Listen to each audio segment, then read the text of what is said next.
Welcome to Barely Making It, the show about creating things in a world that's falling apart. I'm Zach. I'm Hannah. And I'm Kevin. We're three professional makers who want to help you reach your creative goals by sharing our sharpest tips, dumbest jokes, and earnest love of making things. Today we're going to talk about getting started with woodworking, something I started doing a number of years ago. And we're also going to hear about Kevin and Hannah's experiences. Yeah, hopefully. But first, we're going to revisit our Maker Challenge from last week, which was to create an invitation. And for us, we're creating an invitation to our upcoming launch party for the podcast.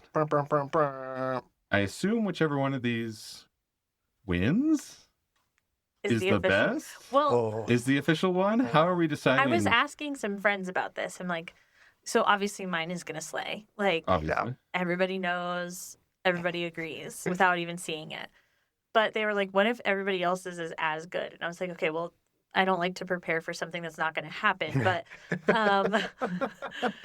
but then we could just have 3 invites. Sure. I do not want mine to be sent out into the world.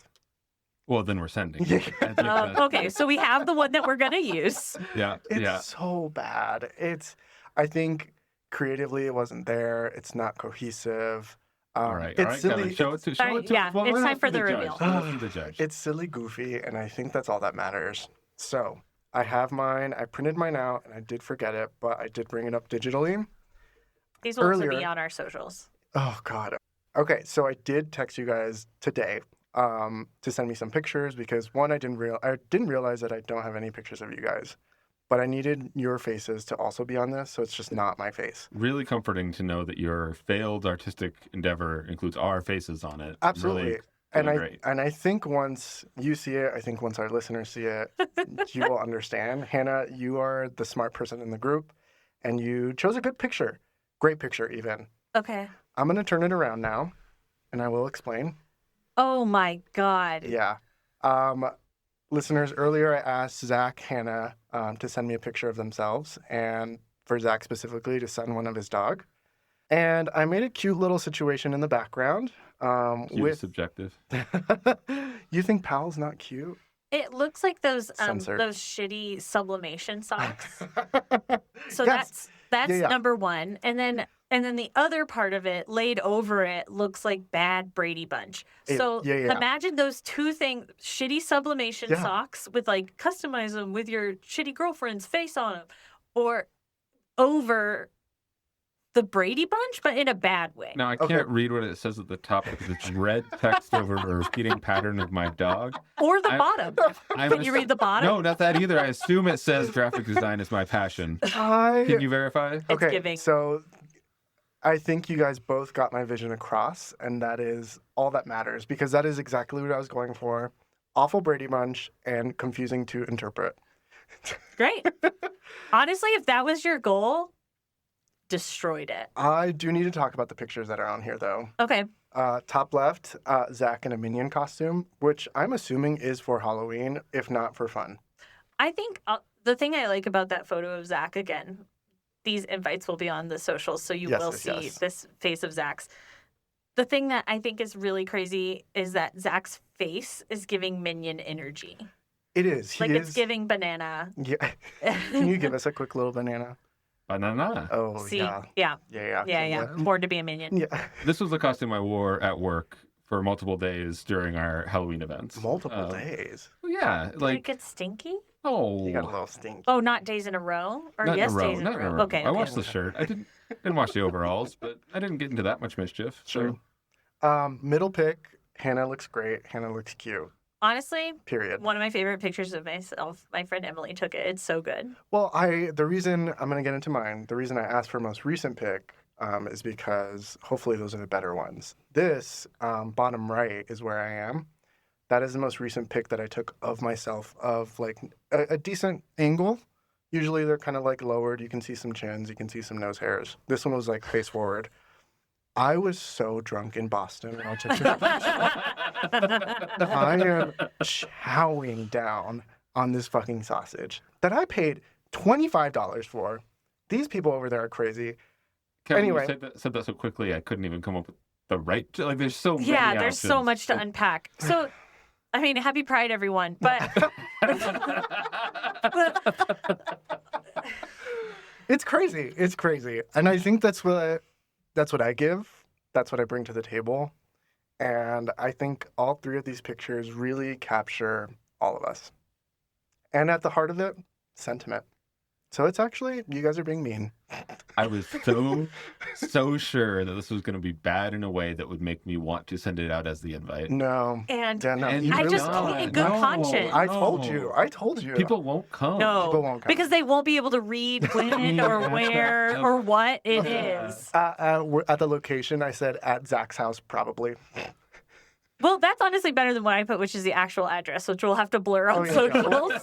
yeah. I did only put the party for 1 hour, a quick in and out, just a little drop by. a little drop by. That's it. What do you guys got? I'll go next because I think Okay. Hannah might actually have something worth while and valuable to share. Mine is a black and white, tasteful invite. That he just printed out. And if Oh, we get Hannah, if you could read that out loud. Okay, it says, Yeah. your friends made a podcast. Now you have to listen to it. Deepest condolences. We're throwing a party to make it up for you. And then details. And it says, bring a spirit of forgiveness. Oh, it's so good. That is very good. It's really good. I like the flower choices. That's kind of sweet. And it's very, I will. Yeah, it's giving funeral. Yeah, in the best way. Yeah. I wanted to play with form, and I Yeah. thought, what's the only non-tacky way to send out an invite to your podcast launch party? Which And is it's to just own that it's a burden on the people in your life. on the Yes, people yeah. who love you and Yeah. have put any faith in you Yeah, at all. exactly. It's like now you Listeners have to speak. listen to me even more. I'm gonna be sorry. honest with you. You're in the worst position because a straight white guy starting a podcast is like, there aren't very many worse things. Yeah, no, there isn't. I have been by far the least. I've told the least people that we're doing this Yeah. for that exact reason. Yeah. Like it's just like, okay, you started woodworking like an old white guy. Now you're podcasting like a young white guy. You just Pick your hit all the battles, boxes. Shirley. Yeah. Well, if you go, no, my friends are kind of queer. Like that doesn't. Kinda. It doesn't. Well, I mean, I'm kinda, and and you're queer. Come on. I love it. I think I'm going to frame this. I really love it. I think I would feel very comfortable and confident sending this out. Yeah. I think you could have added some pictures of us, And a background that is your dog. at the very least. Okay, Hannah, Okay. blow us away. All right. So I did a little bit of a play on our name. If you want to read that out. Okay, barely launching it. Okay, a launch party about creating a podcast, in parentheses, in a world that's falling apart. We got the date. We have Zach's address that I'm not going to say out loud. And then an RSVP. Wow. Oh my gosh. How did you create? Why is Zach so muscular in this? It's an accurate representation. So can somebody describe the Yeah. The so images? We've got 3 images that do appear to be cartoon representations of us. Yeah, pretty good.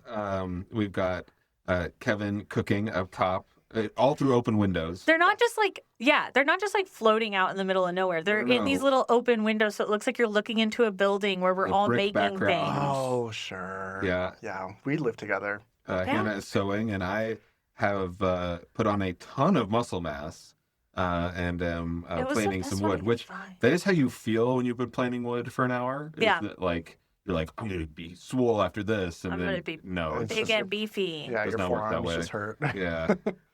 Wow. Okay. I think this is very accurate. I am a little thrown off by Zach's muscles, but I think for the most part, this is the best one. I mean, the party's not till August. I could get that big by Oh, I August. said June. Oops. Wrong with you? I I was like, we're really churning this out. I am blown away by you sometimes. I just No, I think this is beautiful. I think it's I can see where we talked about this earlier, where you said that you started off with graphic design as my passion, just kind of like plopping things, seeing Yeah. what sticks. But all of it stuck, and all of it looks good. yeah. Oops, I nailed the landing. Oops, you nailed the land. And Oh, a little no. door for the house. I know. I think would we be good roommates? No, Yeah. I think I agree. so something else that's like kind of a fun fact. It's got a lot of blue going on, and all of these blues are pulled directly from our podcast's logo. Wow. Connecting the dots. I know. I This is love layers. cohesion. I think you should give that exact explanation that you just gave at the party. Nobody else gives a shit. You know no one gives a shit. You can see our 3 invitations on our Instagram, which is barelymakingit.pod. And we want to see what you created as an invitation for this week's challenge. Share it with us with the hashtag barelymakingit, and we will check it out. With that, we're about to get into our main topic. But first, we're going to take a quick break and let Kevin tell us about how graphic design is indeed his passion. I hate you guys.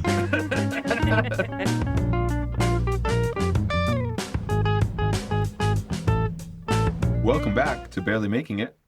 Our topic this week is getting started with woodworking. I think a hobby that has been a staple of American culture for a really long time in the sort of suburban sense and human activity for a very, very, very long time. Much longer. One of the things that's fascinating about woodworking as a sort of ancient craft is that because wood is biodegradable, we don't have that many examples of it. We have a lot of steel tools and iron tools and that sort of thing. Oh. I had never thought about it. And we were in, I think it was in Pompeii, and they had a place where the void where a chair had been filled in. They're like, they had wooden chairs. We didn't really know that before. Oh. Whoa. And so, yeah, one of those fascinating things were like, yes, we basically, as soon as we wanted to make wooden clubs, we started woodworking, but we don't have that many examples of it in the way we do of metal tools and other things that last longer. That was not how I was going to start this episode, but I think it's a cool fact. It is really interesting, and I had never thought of it. What I was going to start with was I wanted to see what your all's experience with woodworking was in any capacity. Obviously, it's a really broad hobby with a bunch of different subcategories and different ways you can use wood as a tool and as a making product. But yeah, curious what you all have done. Oh, gosh. The first time I've ever worked with wood was actually in my middle school woodshop class. I was one of the best students in that class. And I only stood out there. Perfect timing. execution. Yeah, that's good. That's good. And that's only because I was the only one that would actually want to do something. I went to middle school with a lot of not great kids. Ne'er-do-wells. Ne'er-do-wells, dummies, idiots even. And so I found my room to like suck up to the teacher and like have him be my personal woodshop teacher, which was beautiful. I made a little dolphin for my mom and my grandma. Aww. I made a little like catch-all situation out of mahogany wood, and I used a little chisel. You know what I'm talking about. Please, for the listeners, he's doing like a little dance. I was chiseling. You literally look like you're playing the triangle. I also made the work that I'm most proud of, that my mom still has to this day, is a little napkin holder, and the front of it is in the shape of an elephant that I got to wood burn all myself. I know. I do know some of the things. I wish I was able to get into it more. However, I think a lot of that faded because of education. We just didn't really have that in high school. It turned into like auto shop, metal shop, that kind of stuff. But then I lost interest to some extent. I think I would if I... Yeah. We still don't have the boo button. Not yet. I think if I had the chance, I would love to get back into something like that. There was something so methodical. I had to be precise. It was difficult. There was a little danger aspect to it that I really liked. Oh, we'll get into that. No. Yeah. There's this like feeling of like, oh, I'm about to chop off my finger, but if I don't, this will look really cool. And so I again, going back to that, I think I could really thrive in something like this because it's kind of like baking in the sense where it is quite literally exact, right? You have to measure certain things out. You have to cut very exactly. You have to be very safe, like you do with baking. And I think I find a lot of those similarities comforting in a craft or in a hobby that I'm working on. And so I wish I could get back into it. I do not want to pester Zach. I don't want to this is the only person that I know that like has a wood shop. That's you the know? other thing. It's like there's a pretty high barrier to entry. Yeah. Like if you don't have access to a wood shop, you're not just going to go out and buy a table saw. Like I can't afford to just go buy a table saw. Also, like woodworking tools, and maybe Zach will chime in on this, are like pretty expensive. Expensive. They take up a lot of room. And there's a lot that, along with other things that, as far as my motivation, my own desire to learn things, is a barrier for. But I don't know. I think that's the biggest one is finding someone who has that kind of stuff already that I can just like mess around with. Otherwise, you're paying up the wazoo probably to do that or to practice or to make something really shitty that doesn't work out. The barrier to entry is super high, and I'll spend a little more time on that. But Kevin, you should know that for you personally, you're not going to pester me. You know I'm desperate for friendship. Oh. Come on I over. regret that. I'm going to show up. Hannah's already done it. So. Oh, wait. No, I did know that. Okay. Yeah. That wasn't treachery. I made a pen. Yeah. Oh, I would love Zach. I have leftover bits and bobs. Okay. Okay. All right. Next project I will make is a pen. I hope I don't kill myself. Yeah, my intrusive thoughts were rough. Yeah. Oh boy. Liability waivers next time. So I guess it's my turn. My relationship with woodworking is like purely from my grandfather. We called him granddaddy, but that seems kind of strange to say as an adult woman. So I'm just going to call him my granddad. And he was like not during Pride Month. He was a really experienced woodworker. He learned a lot from his dad, who like converted an old bus to make it into his office and like did a bunch of really cool stuff. His dad had when he was much younger caught his hand in a cotton gin, and so only had one hand, and then made a whole bunch of attachments for his fake hand. Like a hook. Did he have a hook? I think he did have a hook, but that wasn't the most. He made like forks, and like he made like really functional objects. So like in terms of like families of makers, I think and like that kind of ingenuity, I guess, really stems from that side. And I think he did a lot of woodworking too. My great grandfather and my granddad did a lot of woodworking, and he always had this shop. Had this super distinct smell, not just like wood, but it was like him. You know, it was just it was more than just it's sawdust. My granddad had undiagnosed ADHD until he was about 60. So the shop was pretty much wired by him, and it had an order that only he understood, and very little of it would have passed any kind of code. There's nothing wrong with wiring your own shop. Just saying, unless you're the insurer of my house, there's no reason to not wire your own shop. Literally. And so, but he was otherwise just this really, really lovely man. Like I really have a lot of love for him, and I miss him a lot. And one of the things that I kind of wish I had articulated an interest in was woodworking, because I think if I had spoken up about it, he would have included me, but my sibling was the only one who got the attention, so it felt a little gendered in that way. I don't think it was like intentional or malicious, but there's definitely that in that world, like in the woodworking world, that really skews masculine. But he would make like my mom, he would make her these beautiful wide bowls to put things like fruits and vegetables in. He would make, one of the things he made was this small object that had like a tall kind of taper at the top, and you would put feathers in it, like feathers that you find.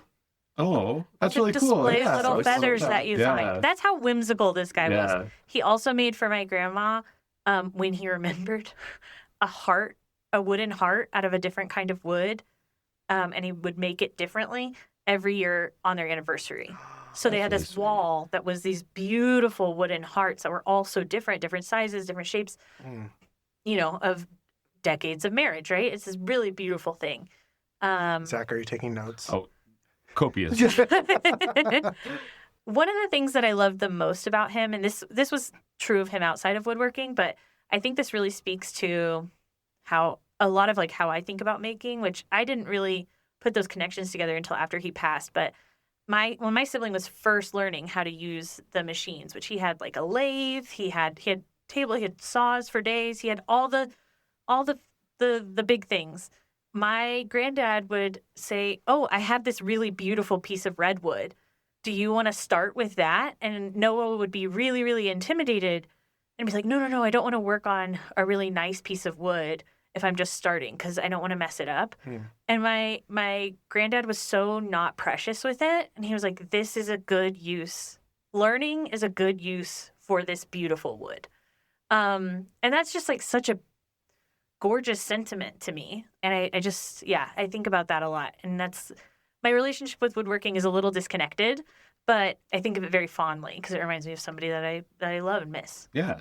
And I think that's true for a lot of folks. I think a lot of families have someone that has gotten into that really deeply, and usually the results of that are all over everyone's family's homes. Yep. I heard someone say recently that the only two people who have really nice wood cutting boards are woodworkers and the friends and family of woodworkers. Yeah. Definitely. My personal first that I can remember experience with woodworking was my dad had a set of basic woodworking tools in the basement and in a little shop there. And for Cub Scouts, we would do pine wood derby. And so you get the little block Are of you from balsa the wood. 50s? Oh, yes. I'm from suburban Colorado. Oh, okay. 90s. So, yes. Yes. And I would always have ideas for what I wanted my pine wood derby cart to be. And so my dad would help me build those. And I was a weird kid. So I had a little hand-drawn comic book called Super Pencil. Sure. He had to defeat Evil Eraser. And so one year I did a Super Pencil pine wood derby car. Yeah. To, tie in branding. It was really part of a cinematic universe that I was just starting to build. This I'm is so understanding. amazing. It's making a lot of sense for you. I also had a comic book. Oh my gosh, we should do a show your comic book. It was Alopecia Girl.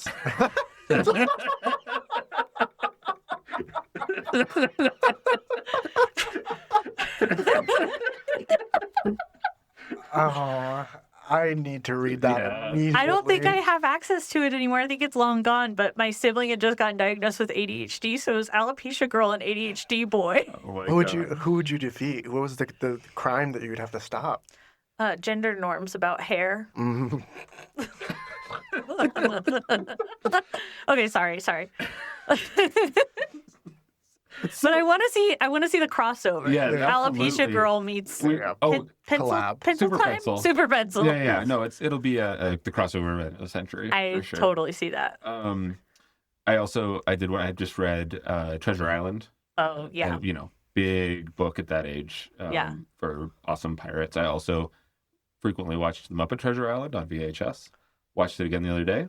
Great movie. Second best pirate movie ever made. Yeah. Holds up. We'll die on that hill. Yeah. Anyway, so the Pine Wood Derby car is a book of Treasure Island that when you opened it, inside little flags would pop up because they're on wires, and then there's little cannonballs for like the pirates and the British. And I think my dad still has it. I'll see if I can get that in here. gosh. So sweet. So- That's so sweet. If you're wondering where all this started, very early. Yeah. Remember that very fondly. It's hard when you go off to college and stuff, like in a dorm room, we're going to do a lot of woodworking. And Yeah. unless a lot of universities do have wood shops, so shout that out. But I never pursued that at mine. And I wouldn't have Would not have known known. to look into that. yeah. But once I was out living in California, I had, in about 2019, had a few months where I was going to have to be off work for a mental health treatment. And I'd have about half the day to fill with something, right? And I wasn't working, and it was like, what am I going to do for 4 or 5 hours every day when I'm not working, and trying to not just be in my own head, because that's part of why I'm off work. Yeah. Yeah. So there's this really great YouTuber, Steve Ramsey, with a channel called Woodworking for Mere Mortals. And he has this 6-week course for how to be a weekend woodworker and learn the fundamentals of woodworking, kind of one project at a time. You start with like an outdoor table, and then you build a bench, and then you build a bookshelf. And each step teaches you some of the fundamentals along the way. And a lot of the like really broadly applicable philosophies of how to work with wood and how to think about making in that sort of space. Is it like a safer, comfortable introduction to the jargon too? Absolutely. I feel like every kind of section of making has some really specific jargon. So is that like a really good entry point to that too? Yeah, and I think there's lots of YouTubers that are in this space now. So there may be other folks to seek out as well. But yeah, I think he does a particularly good job of being like, I started this as a hobbyist, so I had to learn all the jargon, and now you can learn it too. Well, I'm also wondering if this is like all doable. One, did you like complete all the projects alongside the video watching? Because I'm also thinking of like the little crochet packets that you can buy at like Target, Walmart, and they are for whatever reason impossible to figure out. Woobles. Woobles. That did not feel natural coming out of my mouth. But like, were you able to like really follow along well and like complete these actual things? Yeah, I did. I completed all 6 projects, and at the end you send it, or however many there were. At the end you send it to him, and he's like, he looks at them and says, "Hey, here's what you did a great job. Here's some cool stuff." It's like very, God, it's very audience cool. participation. Yeah, That's yeah. so cool. You sent him the furniture? No, the photos of the furniture. Oh, Sorry. Yeah. But like it did, at the time, I think this is worth asking. Is it at the time, were you in an apartment? Were you in like So- space wise? What were you working with? We were renting a single family home. It had like 800 square feet or something, but it Okay. had a shed in the back. Yeah. And that's where I could put the tools. I'd pull, and it was California, so I could be outside to do this. So I'd Sure. pull all the tools outside to do them and then put them all away when I was done.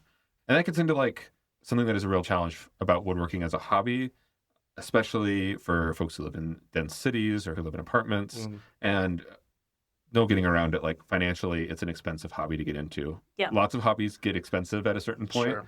Woodworking starts out expensive. Starts expensive. And so there is that cost. Just to give a few thoughts on that, you have to have space for the tools, and preferably space to also do the work indoors, right?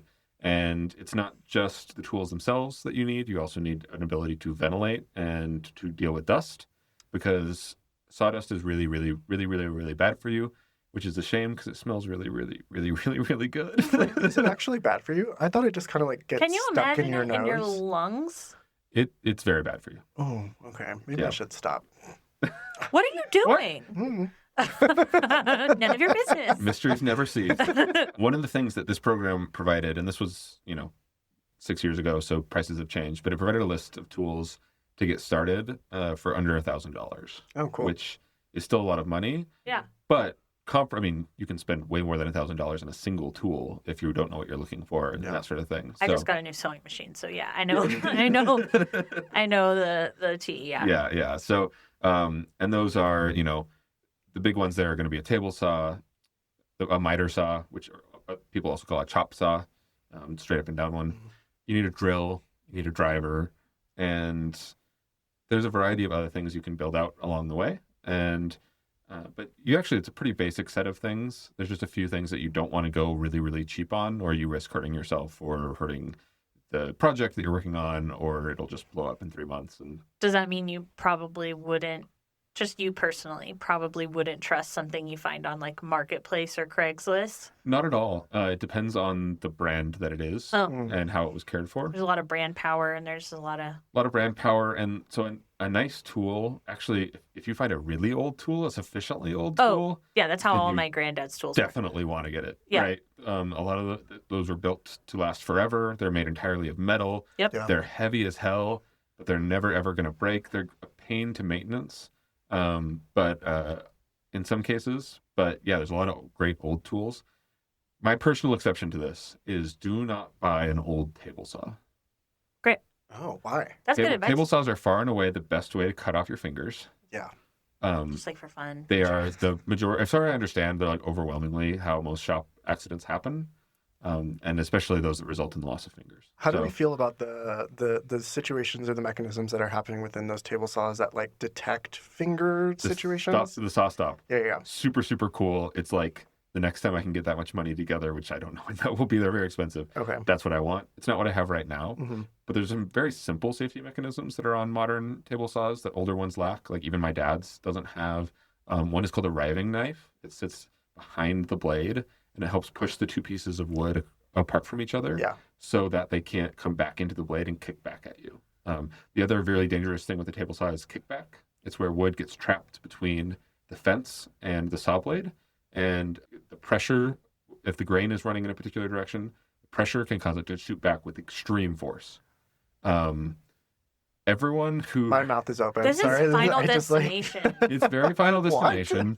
The fence that we had in California that was behind me, like the wood fence in the yard, had a pretty major dent in it because I tried to do something really dumb with my table saw one time. This happened. This happens. This is like a real thing that happens to people frequently. So like, that's why I say don't get an old table saws, because the new ones have some better safety features, and also just be like really careful and learn how the table saw works with the grain of the wood. That's actually a really good introduction to the next section I had here, which was an excuse for me to talk for the rest of the podcast about how cool wood is. Here we go. Happy Pride. Wood is a material that we use for like most buildings we construct these days, all sorts of practical purposes. It's all around us, but I don't think we often appreciate the fact that it like comes from trees and is a natural product. And that means it has variance. It has a bunch of specific features that are not uniform and aren't like you working with metal or working with even fabric or working with other things that have been sort of manufactured to be in a certain uniform state. But those distinctions are what makes it so magical, I think. Yeah, oh, absolutely. Not to be a wood dork, but that's where I'm going. Yeah.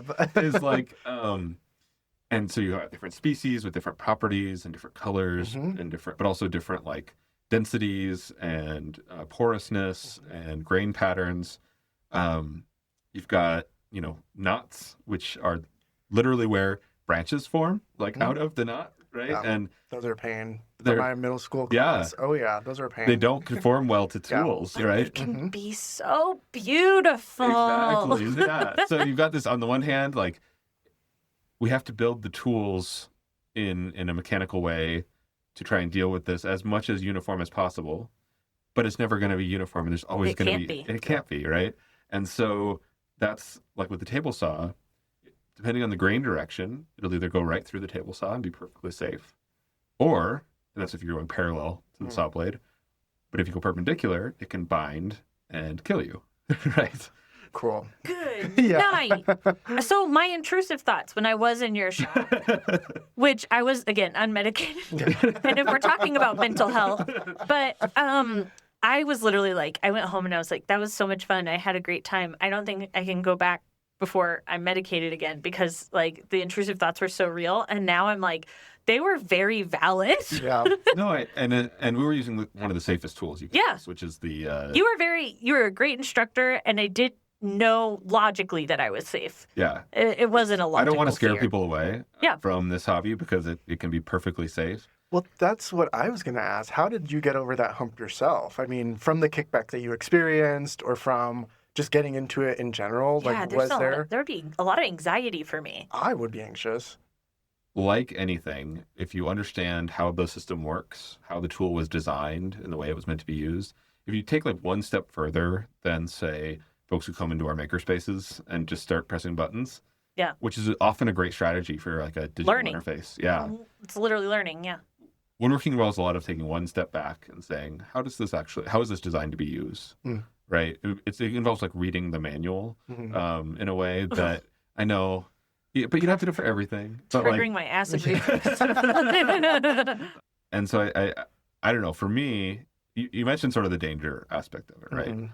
And I actually think that is part of what has made it such a compelling hobby for me, Mhm. is because it is alternatively a lot of math and thinking and planning Sure. and trying to figure out exactly. Now, people talk about like, oh, measure twice, cut once. I actually think the best woodworking involves as little measuring as possible. You want to use the objects that you're making as your references to each other and avoid measuring. Sure. I get what you mean. And that becomes the better way to go about it. But a lot of math and planning, and then there's that moment where you're like, I have to put it through the tool. Like I have to get I this have to do it. I blade have to bite the spinning up bullet. to a Yeah. crazy number of RPM and push it through and see what happens. And if I screw it up, I have to go back to the store, like Yeah. and spend more money because Yeah. there's that moment of like real focus. Like almost everything I do around my house, I do listening to a podcast or listening to Yeah. music or like, that sort of thing. I turn that off when I get to the machines because Wow. it's about like, I need to be Present. really present Mhm. for this. And that's not a presence I bring to most aspects of my life. I'm kind of doing two things at once, or I'm thinking about other things. And to have to like, when that spinning saw blade is such a really effective narrower of focus to Sure. this Yeah. is the thing I'm doing right now, that I can I understand. come out of it like really feeling good about what I've done. I can understand like the novel aspect to undivided attention. I feel like there's not a lot of places for that in our lives. Like I hate cleaning, so I listen to stuff while I do it. I would never drive in a quiet car. No. I can't possibly. When I ride the bus one time I forgot my headphones on the bus and I thought I was going to climb out the window. I was like, please don't make me be alone with my thoughts. But to be really intentional on something creative, and I mean, this is why people like meditate and do yoga and all that. But to be really intentional and present and mindful about something creative, I can really see the joy in that and like the benefit even mentally and like creatively. Like, yeah, so what? You fucked up a piece of wood, but you were present for a moment. And isn't that nice and rare? That's kind of what I'm thinking with the output of like, you are at least creating something. You're putting yourself out there, for lack of a better term, right? Yeah. In making something that may be shitty or maybe really great. And you just don't know until you put yourself in danger. Until you do it. Yeah. Absolutely. It's really such a cool combination of the like the sober and like I have to figure this all out, and the like kind of edge of your seat exciting. Mhm. And of course, as you use the tools, you get familiar with them. That lessens a little bit, Yeah. but I still think that undivided focus is a really special part of woodworking. I didn't mention a lot of like specific projects or other things. Obviously, woodworking is like this enormous meta category of things. We could do a whole separate podcast just about woodworking. And they Yeah. exist in Yeah. number. Where we talk about the differences between carpentry, which has more to do with structural building, than fine woodworking, which has more to do with kind of individual objects and that sort of thing. Whittling. Whittling. I whittled and then sanded a little fidget toy the other day, so that was a lot of fun. Yes, I did see that. I It's spelled beautiful. whittling wrong my entire life. I wrote it down the other day, and I found out that whittling is spelled with two WH. T's. Yeah, WHIT. And Or WI. instead of two D's, which means to pee a little. Oh, Yeah. that's unfortunate. So just Take that. Buyer woodshop. Yeah. I want to quickly mention, if folks are thinking about getting into this, some various thoughts. One is starting with pine and using pine as a woodworking material is totally great. Like fine woodworkers there's a ton of super expensive woods you can go buy. There's a lot you can do with hardware store pine, especially if you're building outdoor furniture, where that's actually the best choice anyway. So a good thing to bear in mind. Another is like, even having done quite a few woodworking projects, I pretty much stick to domestic woods. So maple, cherry, walnut, occasionally poplar. Those are really awesome. And you can do a lot of color contrast just with those three. yeah. Walnut is my favorite. It smells the best. And that's probably bad that I know that. But whenever you're putting walnut through the planer, it's just like, the smell is killing me, but I'm enjoying it. Hearing you talk about this makes me excited about wanting to make something out of wood. Now, I would like to make a pen, but I would really love to make a cutting board. Mhm. What are some other like easy, quick-ish projects that you can probably recommend to some people? Cutting boards are the place to start, Hell right? yeah. They're easy. I love glue. You don't need a ton of wood. All you need is a good pair of parallel clamps and a bunch of glue. Hell yeah. And the other thing about cutting boards is, if you're at a stage in your life where you're going to a lot of weddings, and a lot of wedding gifts, you can make 8 cutting boards and then give them out throughout the year as wedding Perfect. gifts, Yeah. and people love them.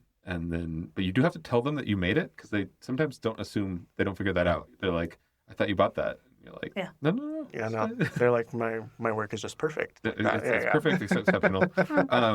So cutting boards are great. I think if you have a lathe, obviously that's where you can do pens. You can also do a wide variety of other small gift size things. or things to give to people. I made a lot of handles to different tools on the lathe. So I made a magnifying glass for my grandma. I made a seam ripper for my other grandma. So grandmas love homemade gifts. Grandma tools. Next episode. Yeah.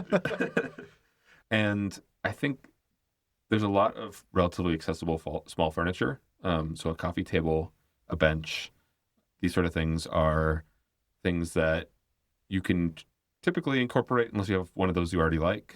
And if not, they're things that go pretty well on Facebook Marketplace, right? It's okay to build things that have giveaway or sold as well. The one project I have passionate feelings about not doing. Oh, I really want to hear this. Don't make coasters. Oh, Wood Okay. coasters are bad. why? I love coasters. Okay. Keep going. Keep going. Keep going. A coaster's job is to absorb the liquid that condenses on the outside of a glass. If Wood is going to absorb that. if wood absorbs it, it swells and rots. Yep. Or you can finish the wood, And but then it doesn't absorb it it. doesn't absorb it at all. That's how I feel about like the little cute rock ones or like tile ones. Tile ones are bad. Sandstone ones are good. No, The not sandstone. They'll absorbs- be like crystalline Yeah. or something. I'm like, what's the point of this? Everything's going to be slippery. I think I have one of those. It's useless. It's useless. They are pretty terrible. I don't like them at all. And they See? look tacky. My mom gave them to me. Sorry, Mom. So yeah, cork is great for a coaster. Sandstone's great for a coaster. Wood, it's so tempting because you're like, it's small. I can learn a bunch of things.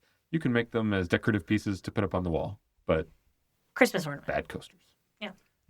One more piece of wisdom about woodworking. This one actually came from Steve Ramsey early on in that course that helped me a ton. And I think it's true for a lot of hobbies, but it's especially true for woodworking where even though it is a lot of exactness and a lot of measuring, there's a pretty improvisational nature to some of it as well. And a lot of like fixing mistakes because it's never going to be a perfect 45 degrees on the miter. It's never going to be exactly fit. So you do a lot of fudging or, there's a lot you can do with this natural material to sort of get it to where you want it to be. Wood filler is your friend in certain cases. But what Steve Ramsey said was essentially stop pointing out your mistakes. When you have a finished product and you're showing it to friends and family, the urge always, and this was really true for me, was to be like, oh, well, but I screwed up there and it's not quite level and this side's a little bit bigger than that side and that, hole I had to fill.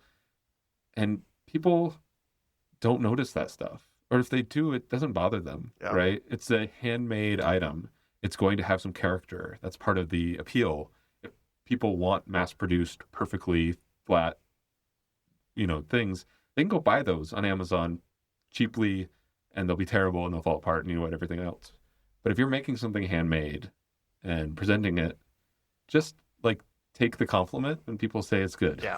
Yeah. 9 times out of 10, those people also don't know what's going on. Exactly. And so they'll just like see stuff and then you can be the expert in that point and be like, no, actually that is right.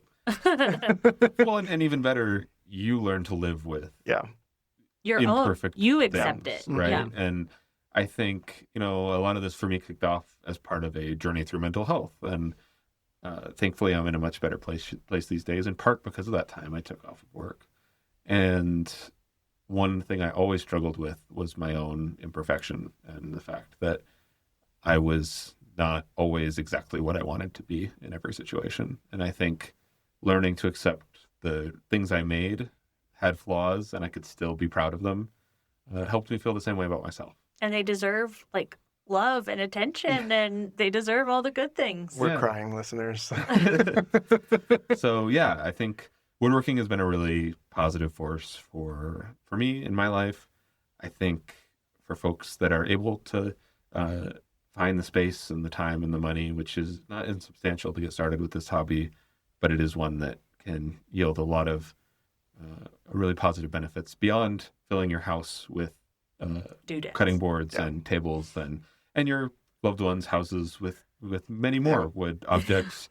My life is full of wonderfully finished wood products. Hand them over. I'll take them. Sometime later, we will talk sanding and finishing, 2 things I like a lot less than woodworking. Yeah. But for now, we're going to take a break. And when we come back, we'll decide on next week's Project of the Week.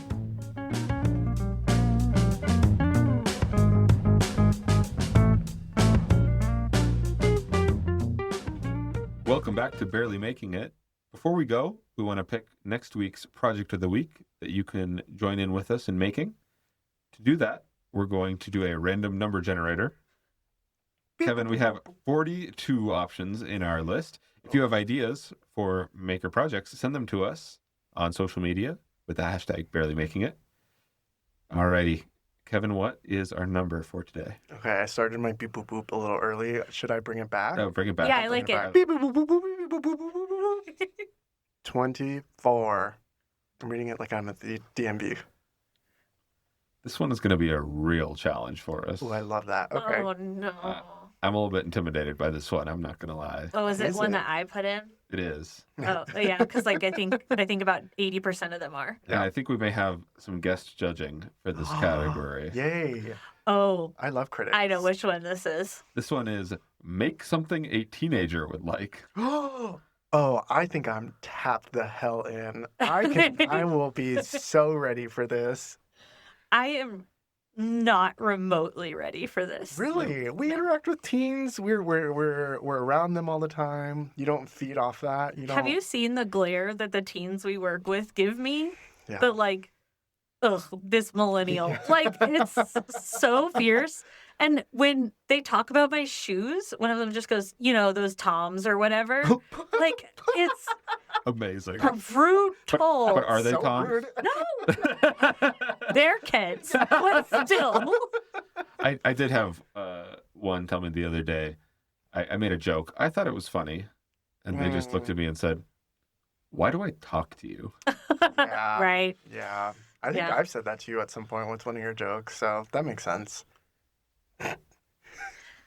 So it might not be an age thing. I know. I'm chronically Ohio. Is that? Oh, No, don't. that's Okay, too young. we're screwed. This challenge is screwed. Skibbity toilet? Oh, Stop. God. I can't. Can we wrap it up? We're done. And with that, I've been Zach. I'm Hannah. And I've been Kevin. Bye. Bye.